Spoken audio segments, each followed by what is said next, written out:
Bene, allora ringrazio Pierfranco De Vias perché ha aderito a questo nostro invito a, come dire, a festeggiare Ciccitu Masala perché sarebbe stato il suo 101esimo compleanno. Ascolta Pierfranco, per te che cosa rappresenta Francesco Masala? Ma rappresenta un grande esempio, diciamo un uomo che ha lasciato un messaggio forte, che l'ha lasciato ai giovani fondamentalmente. L'ha lasciato alle nuove generazioni, ha costruito, a mio parere, un messaggio politico prima ancora che questo messaggio politico prendesse delle forme organizzative e si trasformasse in partiti politici o in organizzazioni. Lui ha percorso un tratto di strada di quello che è il lungo cammino dei sardi verso la loro libertà e ha portato il suo contributo. Ha portato un contributo che ha sì delle caratteristiche politiche, però allo stesso tempo l'ha arricchito con quelle che sono delle peculiarità culturali, quindi cioè, ha riconosciuto nella cultura diciamo un seme da cui poteva germogliare anche una riscossa nazionale. A me è piaciuto molto il concetto che ha sviluppato anche assieme a Placido Checchi, a Eliseo Spiga, il concetto anche di eresia, no? Cioè una cosa molto bella considerare la propria identità come un'eresia dal carattere rivoluzionario, cioè il fatto di sentirsi sardi, di rivendicare il proprio essere sardi, ma non come una questione geografica o come una questione regionalistica, ma proprio come la riscoperta e la rivendicazione del proprio essere nazione, del proprio essere peculiarità. E perché lo chiamo eresia? Perché effettivamente è stata costruita un alone di eresia in base, cioè attorno al concetto di sardità, cioè è stato costruito diciamo una sorta di condanna politica e anche culturale per tutto ciò che era sardo. E quindi diciamo che è stato sicuramente dal punto di vista anche politico un precursore di quella che poi secondo me è stata anche il lungo e complesso manifestarsi che è ancora in corso di quelli che sono anche i valori della sinistra indipendentista, cioè un riportare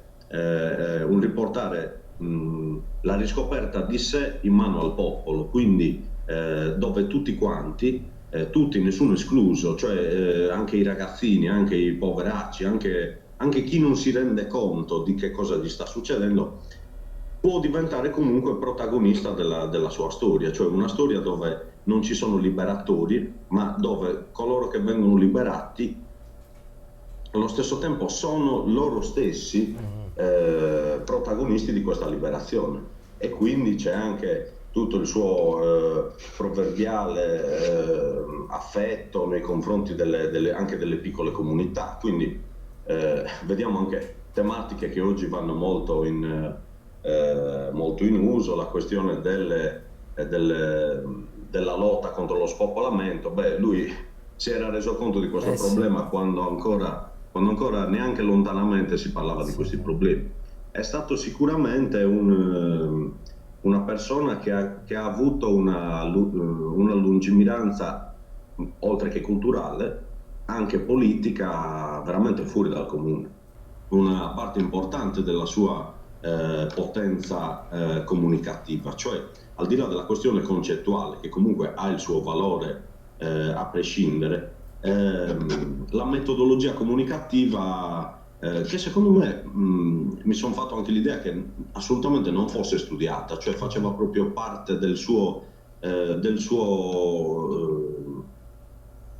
come dire, del suo essere, del Sì, sì. suo modo di rapportarsi normalmente alle persone, cioè una semplicità non artificiale ma veramente genuina. Sì, sì, tieni conto poi anche che lui era anche, come dire, facilitato a questo perché era un insegnante, quindi un formatore, quindi Beh, aveva proprio desiderio di arrivare alle persone. Mi ha colpito la semplicità comunicativa anche di interviste televisive quando, ad esempio, gli chiedevano anche il suo parere sulla questione di Sarroc o di quello che era il petrolchimico in generale, l'industria chimica e così via, dove lui non rispondeva con l'analisi né dell'uomo di cultura che deve girare intorno e cercare di essere un po' amico di tutti o magari far vedere quanto è capace di fare analisi complesse e nemmeno con la raffinatezza ambigua del politico che gira intorno, Sì, che comunque fa un'analisi complessiva e poi se sei bravo tra le righe devi riuscire a capire che cosa sta dicendo. Ti diceva chiaro e tondo, queste cose te le porti a Milano, cioè, no, diciamo non analisi, cioè quello che ti avrebbe detto normalmente l'uomo del popolo, che esatto, era sì. contrario a questo tipo di cose. Io credo che in questo stesse gran parte del suo messaggio, cioè la capacità di saper parlare come l'uomo del popolo, pur avendo la capacità di analisi e di conoscenza che purtroppo l'uomo del popolo ancora non ha, cioè, quindi una capacità di saper tradurre e di saper dire alla gente guardate che ci stanno fregando, ma di saperglielo dire col linguaggio che la gente può capire. Certo, assolutamente sì. Allora io, Pierfranco, ti ringrazio per aver Grazie a partecipato te. a questa festa per ricordare Cicci. Tu avremo modo comunque di sentirci perché tanto comunque Cicci tu adesso una volta che l'abbiamo recuperato non lo molliamo più. Beh, giustamente. Va bene, ciao, buona Buon lavoro, giornata, complimenti. grazie, ciao, ciao, ciao. Ciao, ciao, ciao.